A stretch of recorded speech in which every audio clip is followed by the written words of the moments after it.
Kahapon, nung nagpapagupit ako, ay nakausap ko yung aking kumpare at parang uuwi ng Pilipinas. Pero hindi raw matutuloy at ang sabi daw ng kanyang mga kamag-anak doon, bakit uuwi ka na naman? Parang gano'n. At to the point na tumawa na lang siya doon sa reaction ng kanyang mag-anak na parang uwi na naman. So, ibig sabihin, hindi siya matutuloy. Nakatuwa. And then, habang ginugupitan niya ako kahapon, kausap ko naman yung aking dating boardmate namin sa Pilipinas noon, nung nasa kolehiyo pa lang tayo.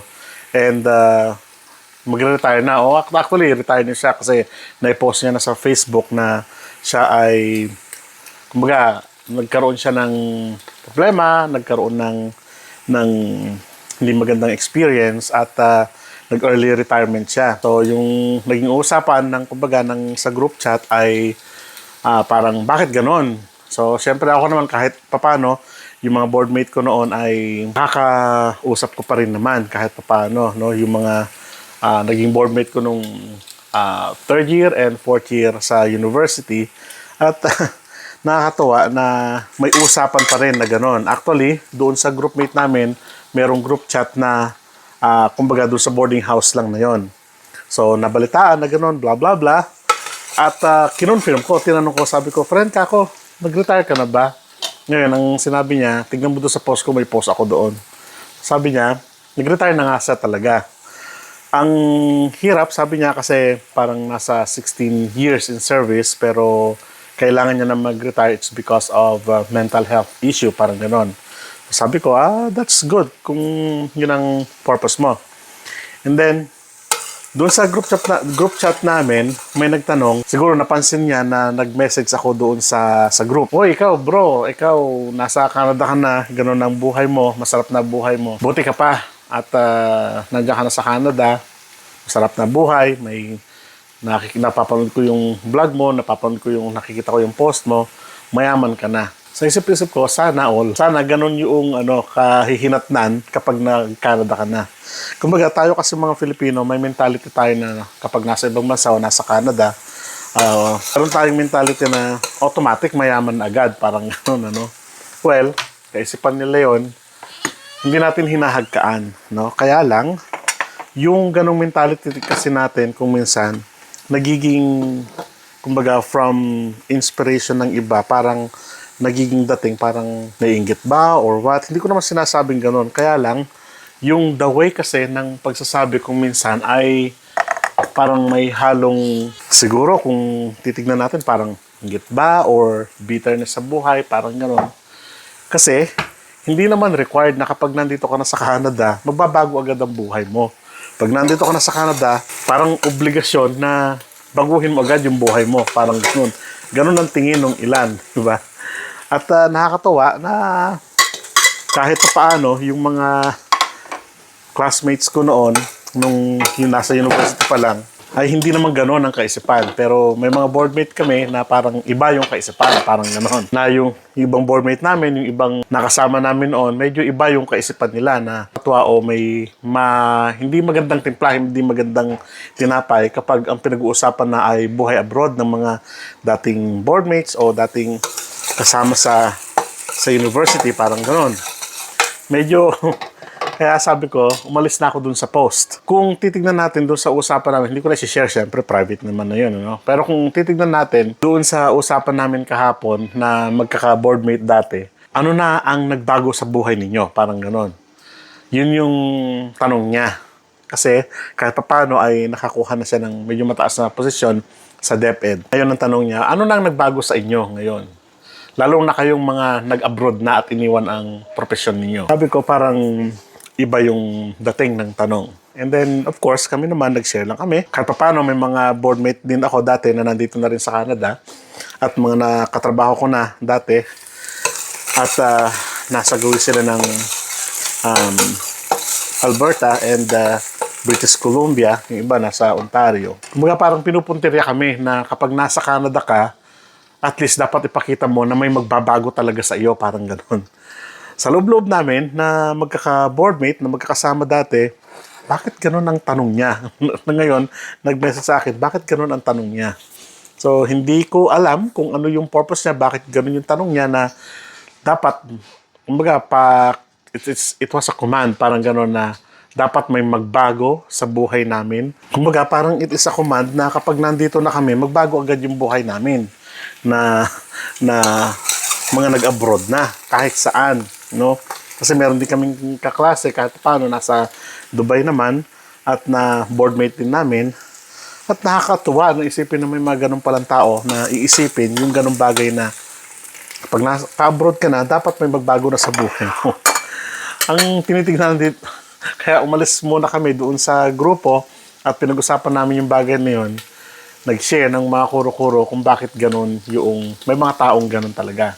Not only doon sa grupo namin, but around the world na sinasabi niya na ito yung mga taong ito, nag-abroad, iniwan ng profesyon para lang, siyempre, kahit paano gumaan ang buhay. At kinu-question pa kami doon sa pagkakataon na yun, parang ganon. So, ang punto natin dito, hindi ko mo nag-abroad ang isang tao, hindi ko mo napunta ng Canada ang isang tao, sabihin ko na nga lang, ay magbabago na agad-agad yung buhay ng isang tao, no? Tulad namin, 10 taon na mahigit, pero hindi ko naman sinasabing walang pagbabago o hindi nagbago ang buhay namin. May pagbabago kahit papaano. Sabi ko nga, ang share ko nga sa inyo ng mga nakararaan ay kahit papaano, malaki ang pinagbago ng buhay namin. Lalong-lalo na financially, socially, siyempre spiritually, ay may mga pagbabago din na naganap, no? Ang hindi lang kasi makita ng mga kababayan natin dito, it takes time din, no? Namuhay din kami sa mga kamag-anak namin dito, nakipanirahan din kami. Namuhay din kami sa apartment ng mga ilang taon and then kumuha ng sariling bahay, parang ganon, no? Yung pangyayari.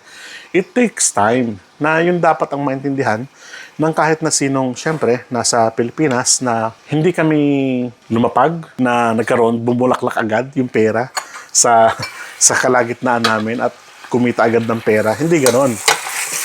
No? Haluin ko muna to.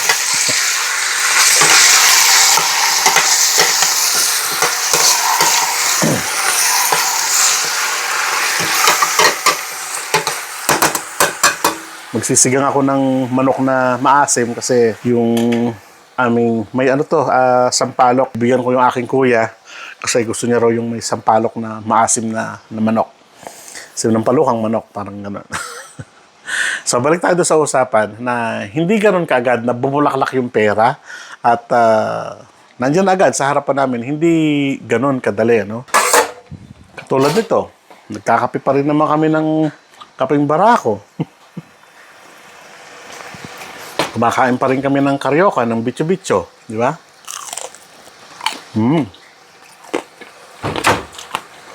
Anak, say hi! Hi, hi kalay mo. Hi. No. Kita mo yung mukha mo? Kalay yan. Yun. Mama! Namin anak. Kumakain pa rin kami ng Filipino foods. Magsisigang pa rin kami. Hindi nyo kailangan at hindi namin kailangan baguhin yung sistema ng pamumuhay namin kung ano yung kinagis namin dahil lang sa gusto ng ibang tao na ganito ang dapat o yung sa iniisip ng tao. Hindi po ganun ka dali yun, no? Siyempre, sabi natin, may kanya-kanya tayong kaisipan. Siyempre, nire-respeto natin yung kaisipan ng kababayan natin na yun, ng boardmate namin na yun. At siyempre, may mga ganun tao pa rin, kahit na hindi namin boardmate. Sa buong mundo, may ganun pa rin. Nire-respeto namin, hindi namin alam kung saan nanggagaling yung kanilang kaisipan na ganun, na dapat magbago yung buhay namin kapag nandito na sa Canada. At ipakita daw namin na kailangan may pagbabago, parang gano'n. So, why not? Iba-iba siguro. Sabi nga natin, iba-iba ang kaisipan ng tao, iba-iba